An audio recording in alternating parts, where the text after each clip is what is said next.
मुंबईकरांनो, घरातून बाहेर पडण्यापूर्वी ही बातमी नक्की बघा. दादरमधील सर्वात महत्त्वाचा पूल बंद झालाय.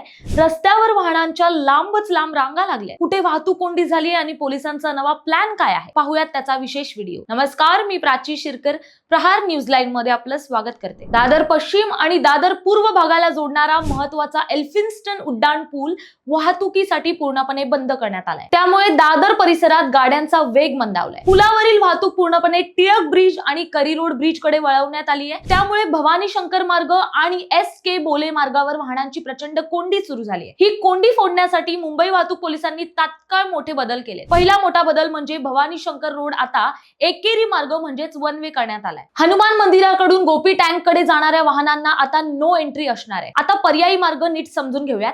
हनुमान मंदिर आणि कबूतरखान्याकडे जाण्यासाठी वाहन चालकांना गोपीनाथ चव्हाण चौकातून गोखले रोड, झाकादेवी जंक्शन, पोर्तुगीज चर्च जंक्शन वरून उजवं वळण घ्यावं लागेल. तिथून पुढे पाणेरी जंक्शन आणि कोतवाल गार्डनला वळसा घालूनच कबूतरखान्याकडे जाता येईल. दुसरा बदलही समजून घ्या, तो आहे SK बोले रोडवर. हनुमान मंदिराकडून पेंढारकर चौकाकडे जाणारी वाहतूक बदलली आहे. आता चालकांना कबूतरखाना, चितळे पथ, आघाशे पथ आणि बाबूराव परुळेकर मार्ग क्रॉस करून गोखले रोडने पोर्तुगीज चर्चकडे जावं लागणार आहे. वाहतूक पोलिसांच्या या नियमांचं उल्लंघन केल्यास थेट कायदेशीर कारवाई होणार आहे. पुलांची दुरुस्ती आणि कामांमुळे होणारी तात्पुरती कोंडी समजण्यासारखी आहे. मात्र प्रशासनाने पर्यायी मार्गांवरील दिशादर्शक फलक अधिक ठळकपणे लावण्याची गरज आहे. तसंच नियम पाळले तर कोंडी टळेल. त्यामुळे वाहन चालकांनी संयम राखून पोलिसांना सहकार्य करणं गरजेचं आहे. तर मुंबईकरांनो, विनाकारण ट्रॅफिक जॅम मधून अडकून तुमचा मौल्यवान वेळ आणि पेट्रोल वाया घालवू नका.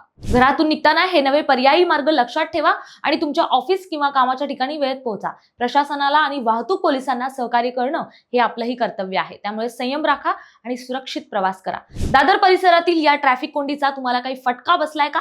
प्रशासनानं अजून काय उपाययोजना करायला हव्या, आम्हाला कमेंट करून नक्की कळवा. आणि अशाच नवनवीन व्हिडिओ पाहण्यासाठी प्रहार न्यूज लाईन पाहत राहा. धन्यवाद.